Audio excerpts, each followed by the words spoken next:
अस्सलाम वालेकुम, welcome to डिक्रिप्टर्स।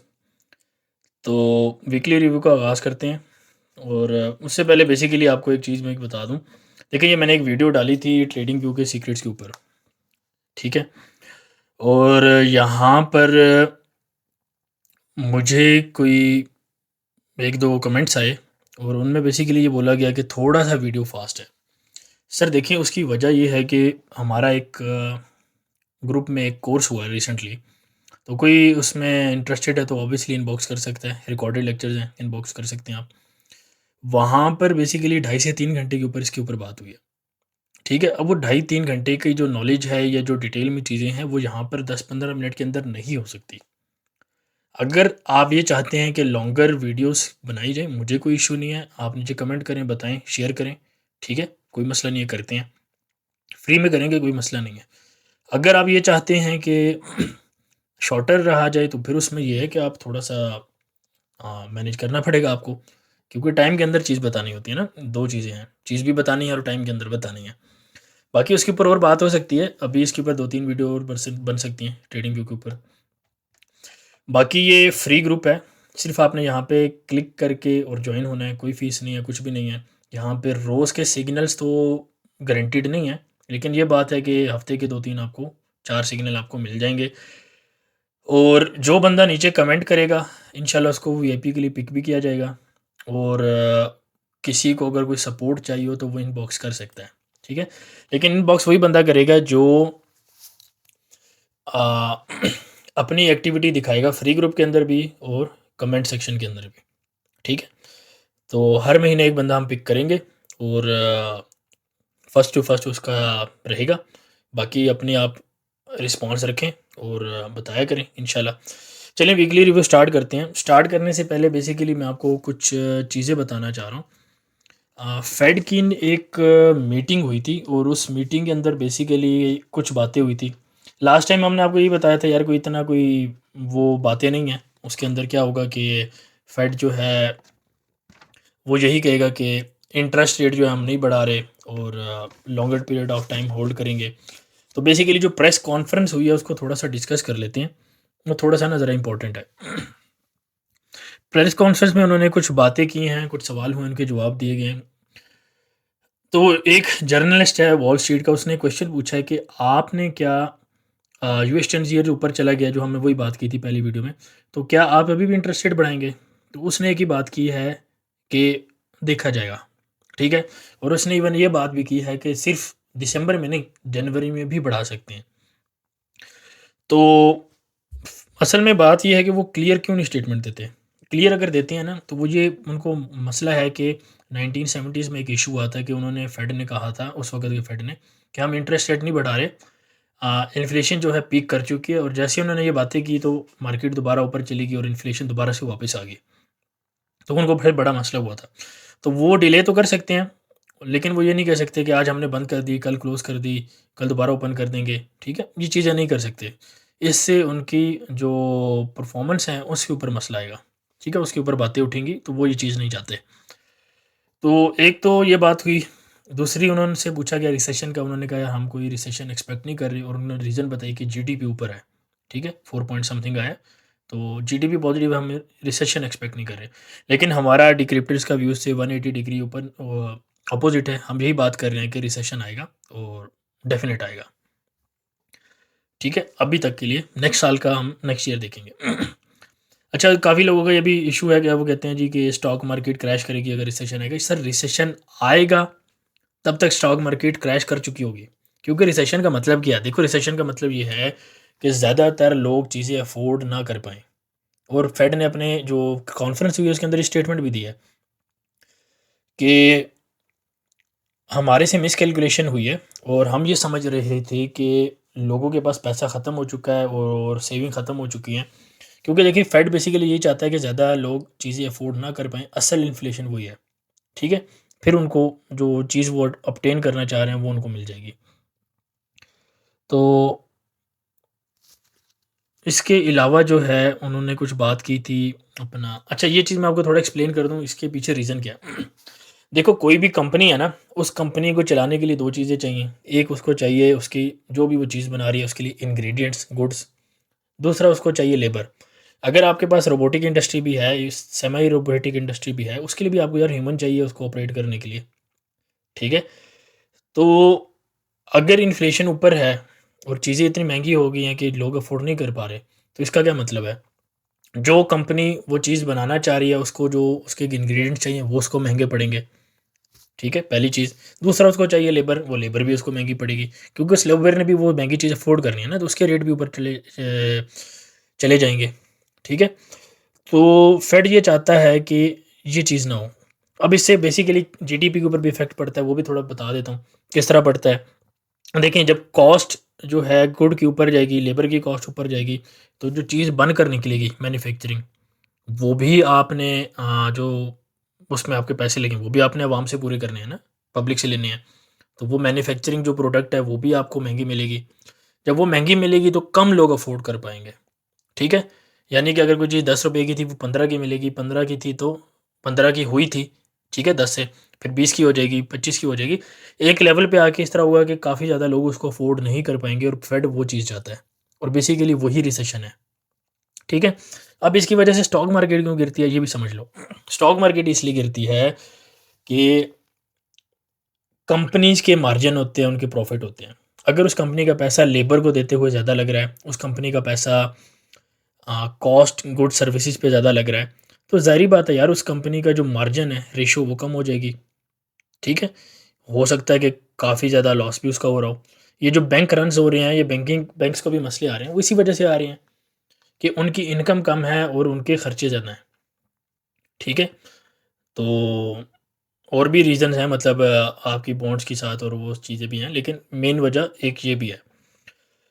तो अगर ज़्यादा चीज़ें लोग अफ़ोर्ड नहीं कर पाएँगे तो बेसिकली वही रिसेशन है, ठीक है?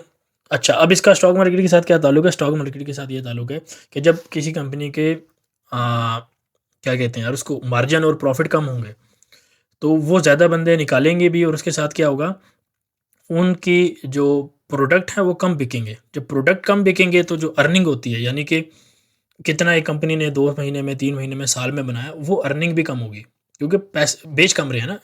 बेच क्यों रहे हैं कि चीज़ महँगी है, कम क्यों बिक रही है? क्योंकि चीज़ महँगी है और ख़रीदने वाले कम है महँगी चीज़ की वजह से, तो वो अर्निंग भी कम हो जाएगी। जब अर्निंग कम होगी तो क्या होगा, आपकी जो मार्केट कैप होता है, वो डाउन आ जाएगा। जब मार्केट कैप डाउन आएगा तो ऑब्वियसली पूरा इंडेक्स डाउन आएगा। तो स्टॉक मार्केट बेसिकली इसी तरह नीचे जाती है, ठीक है? और जब रिसेशन फेड को पता चलेगा ना कि भई हो रहा है, या वो करेंगे, अनाउंस करेंगे कि हो जाएगा। रिसेशन ऑलरेडी है काफ़ी मुल्कों में, यूएस में भी कुछ लोगों के लिए।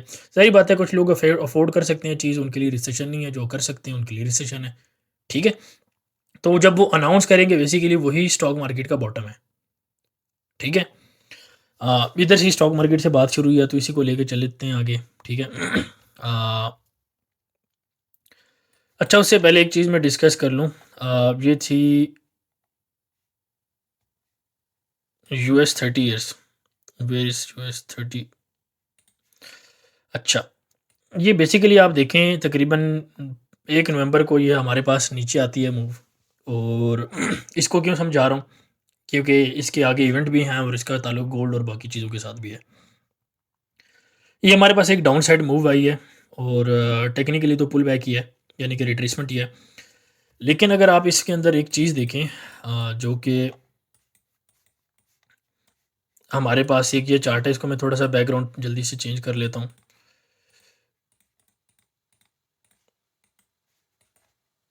पिक्चर को मैं आपके लिए बड़ा कर देता हूँ। ये बेसिकली आप जो ग्रीन लाइन देख रहे हैं ये स्टॉक मार्केट है, जो ऊपर आप देख रहे हैं ये है लाइन टीजीए की। टीजीए बेसिकली क्या है, फेड लिक्विडिटी है, ठीक है? फेड बैलेंस शीट है, ये उसको शो करता है। जब ये आपके पास ऊपर जाएगा स्टॉक मार्केट नीचे आएगी, और ये जब आपके पास ऊपर जाएगा, मतलब ये हमारे पास नीचे आएगा स्टॉक मार्केट आपके पास ऊपर जाएगी, यानी कि इन्वर्सली कोरिलेटेड है, ठीक है? अच्छा, ओके। तो हमारे पास ये आपके पास क्या है, इन्वर्सली कोरिलेटेड है। अब हुआ क्या है कि हमारे पास ये मूव नीचे क्यों आई? बेसिकली एक डाटा था, ऑक्शन का डाटा था बॉन्ड से रिलेटेड। वो डाटा काफ़ी इम्पैक्ट किया है, इसकी वजह बनी है आपके पास इसकी नीचे आने की वजह, ठीक है? टीजी अकाउंट्स की। ये नीचे जो आया है इसके तकरीबन लॉस हमें तकरीबन 90 बिलियन का डॉलर हुआ, 90 बिलियन डॉलर का लॉस हुआ है एक तरह का। लेकिन ये फेड के लिए कुछ भी नहीं है, आटे में नमक बराबर चीज़ है। तो एक ये चीज़ है। अच्छा, ये मैं आपको एक्सप्लेन क्यों कर रहा हूँ। अच्छा, इसमें एक फ्यूल हमारे पास ज़ाहिर बात है, जॉब नंबर जो है वो उसमें भी डाला है, आईएसएम नंबर जो हैं उसमें भी चीज़ में वो भी थोड़ा सा फ्यूल अप हुई हैं चीज़ें। ठीक है, टेक्निकली भी अगर आप इसको देखें स्टॉक मार्केट को, तो वो एक तरह से सपोर्ट के ऊपर थी, और मैं आपको दिखा भी देता हूँ उसमें क्या वो था। अच्छा, एक हमारे पास डाटा और है, ये भी मैं आपको जल्दी से बता दूँ। जी, बेसिकली एक चार्ट है गैमा। ठीक है, ये गैमा का चार्ट आपको क्या दिखाता है, ये आपको दिखाता है वॉलेटिलिटी। अगर ये जब चार्ट हमारे पास नेगेटिव टेरिटरी में होता है, यानी कि नीचे वाली साइड पे, इसका मतलब ये होता है कि हमारे पास वॉलेटिलिटी जो है वो कम है। वॉलेटिलिटी मतलब किस स्पीड से स्टॉक मार्केट ऊपर जा रही है या नीचे जा रही है, दैट इज़ वॉलेटिलिटी। ठीक है, तो आपने देखा होगा अभी स्टॉक मार्केट थोड़ा सा ज़्यादा मूव कर रही है। अगर ये आप इसमें चले भी जाएँ बड़े टाइम फ्रेम में, तो ये एक देखें रेंज में पहले रही है, और अभी ये देखें तकरीबन कितनी जल्दी आपके पास 3 कैंडल्स के अंदर तकरीबन मार्केट वापस उठ गई है। ठीक है, 1 2 3 कैंडल्स के अंदर नीचे आ जाने में अच्छा खासा टाइम लगा इसको। तो अभी क्या है, अभी इसमें यह है कि स्टॉक मार्केट तकरीबन 14,900 से लेवल है 15,030 का। आप बाय देखेंगे 15,300 350 तक, और ऊपर 15,600 तक भी मार्केट जा सकती है।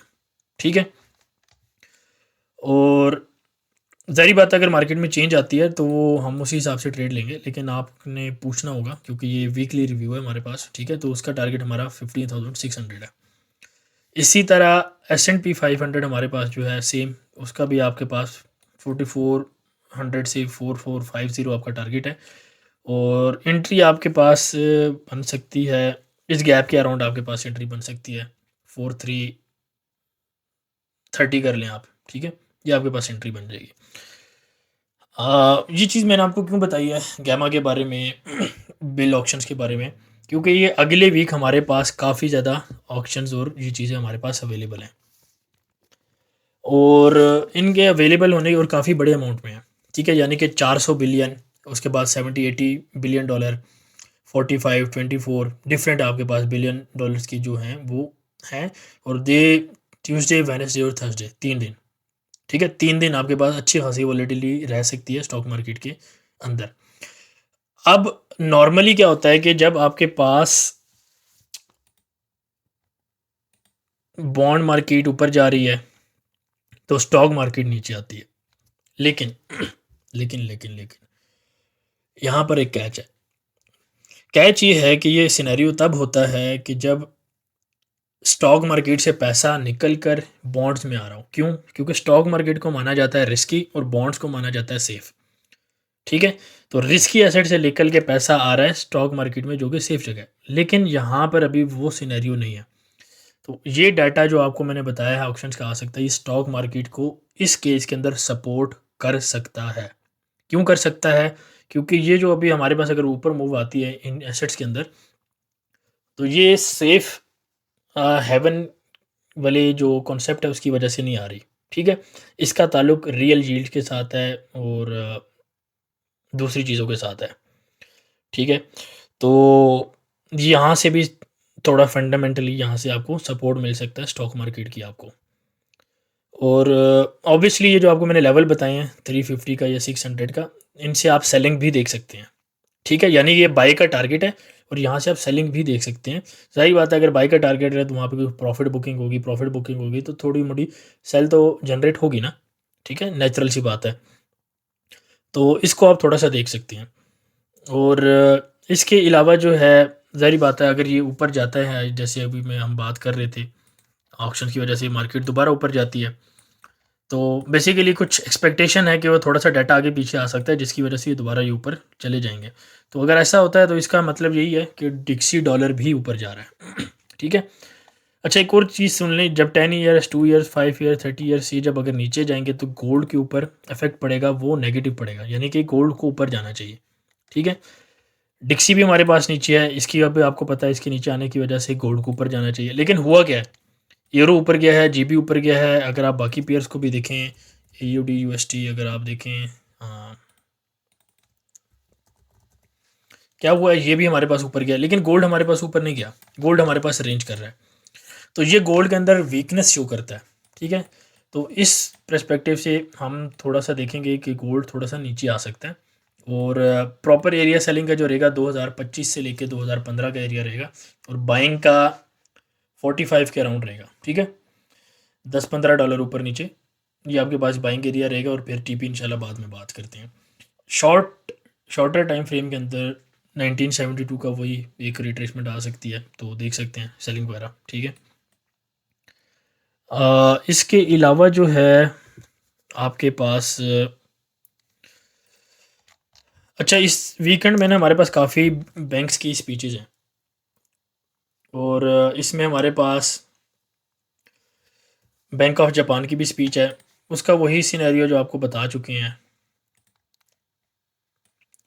ये आपके पास बाइंग एरिया रहेगा 148.3 से 148.8, टीपी आपके पास वही रहेगा, ये पिछले हफ्ते की लाइन लगी है 151.8 से 152.8 का टीपी रहेगा। ये पिछले हफ्ते आपको 2-3 दफ़ा ही आपको ट्रेड बता चुका हूँ, ठीक है। लेकिन एंट्री ऑब्वियसली ऊपर सी थी, अभी आप यहाँ से दोबारा एंट्री डालेंगे, और एसएल फिर आप यहाँ से नीचे रखेंगे, ठीक है। 148 से नीचे रखेंगे एसएल। अगर आपकी एंट्री अभी तक है तो बेशक यहाँ पे एक एंट्री और ले लेना, और यहाँ पे 3 एंट्रीज आप टीपी तक कर सकते हैं होल्ड, ठीक है।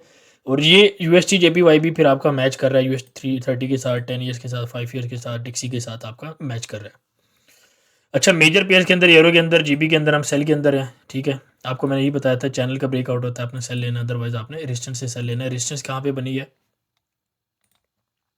ठीक है, सामने, ठीक है। तो एक पेयर और था जिसका डाटा हमारे पास है, ऑस्ट्रेलिया का डाटा है, इसमें हमारे पास मूव आ सकती है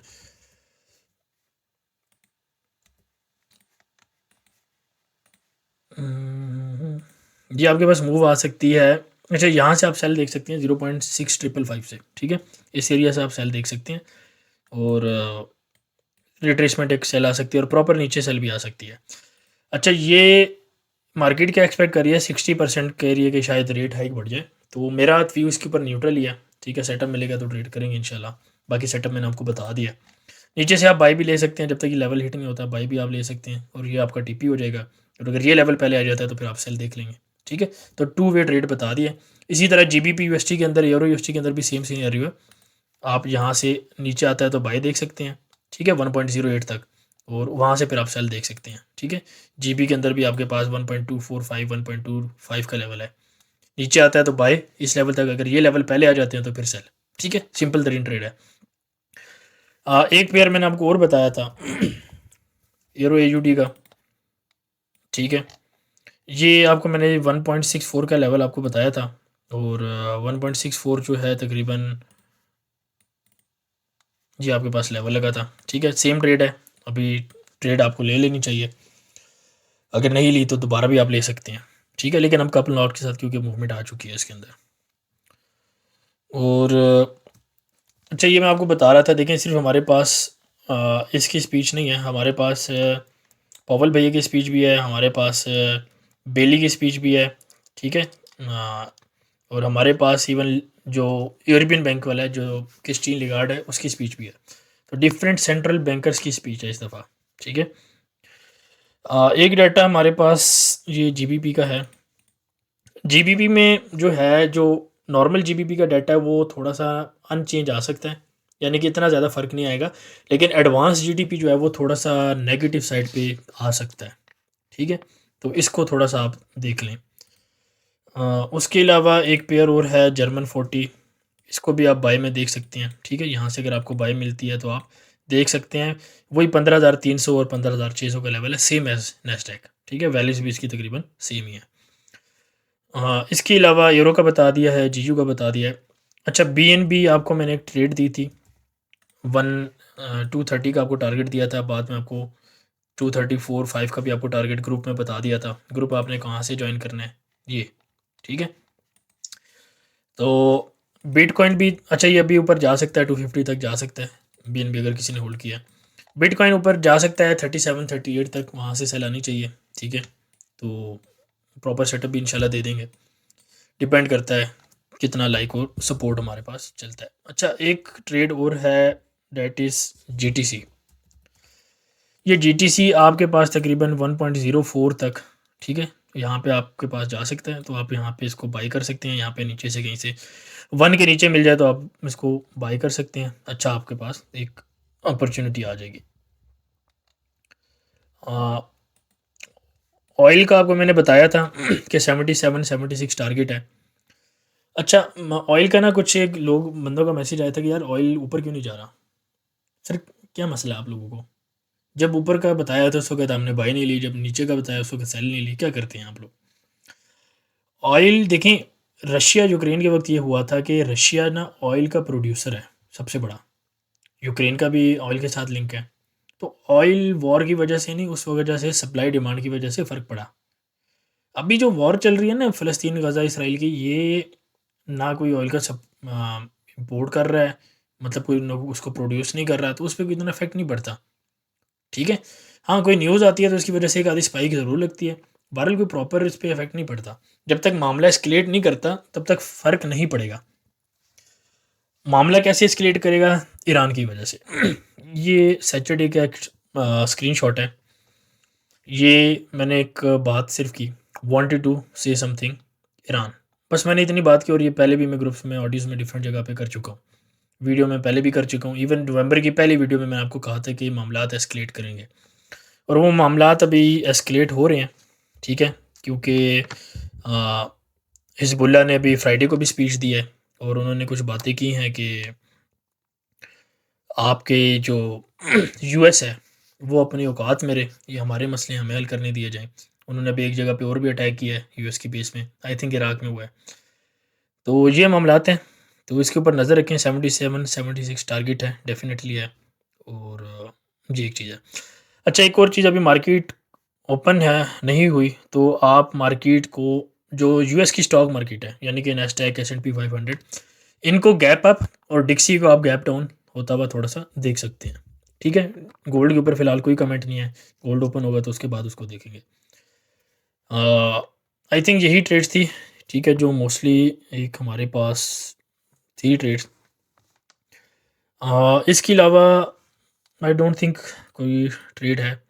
अच्छा, ऑयल के ऊपर नीचे जाने की रीज़न बेसिकली एक ये भी थी, जो नीचे ऊपर नहीं जा रहा बेसिकली। दूसरा एक और रीज़न थी, US ने अपनी फिलिंग भी करनी है। ठीक है, यानी कि इनके जो SPR के रिज़र्व्स हैं वो भी उन्होंने करने हैं, और वो उन्होंने, ज़ाहिर बात है, डिस्काउंटेड प्राइस के अंदर उनको चाहिए, क्योंकि मिलियन बैरल्स के अंदर वो फिलिंग होती है, तो काफ़ी फ़र्क पड़ता है। इसके अलावा एक, आई थिंक, एक पेयर और है जिसमें ट्रेड बन रही है। USD MXN आप देख सकते हैं इस लेवल तक, ये हमारे पास एक सेलिंग के लेवल थे, आपको बताए थे। तो अभी हम ये है कि थोड़ा सा इसको ऊपर देख सकते हैं। ठीक है, यहाँ तक दोबारा, तो इसकी बाय आप देख लेना। इसका डाटा भी है, CPI का डाटा इसका भी है, तो इसको भी थोड़ा सा देख लेना।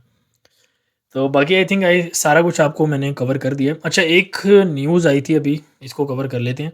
वो आई थी साउथ कोरिया से कि उन्होंने शॉर्ट सेलिंग जो है बंद कर दिया। आपको मैंने एक टर्म सर्च करने को बोला था वीडियो में भी और ग्रुप्स में भी, सर्किट ब्रेकर। दोबारा बोल रहा हूँ, इस चीज़ को उसके साथ मिला के सर्च करें ताकि कुछ आपको चीज़ मिले। ठीक है, तो मैं एक्सप्लेन भी कर सकता हूँ, लेकिन ये मामला मैं आपके लिए छोड़ता हूँ। ठीक है, तो ये वीकली रिव्यू अगर आपको पसंद आया तो लाइक करें, सब्सक्राइब करें, इसको शेयर करें। इंशाल्लाह इस चैनल में आपको सारा कुछ मिलेगा, क्रिप्टो फंडामेंटल्स, टेक्निकल, सारा कुछ। तो आगे शेयर करें। इंशाल्लाह मिलते हैं नेक्स्ट वीडियो में, और अल्लाह हाफ़िज़। Decryptors. Join us for more.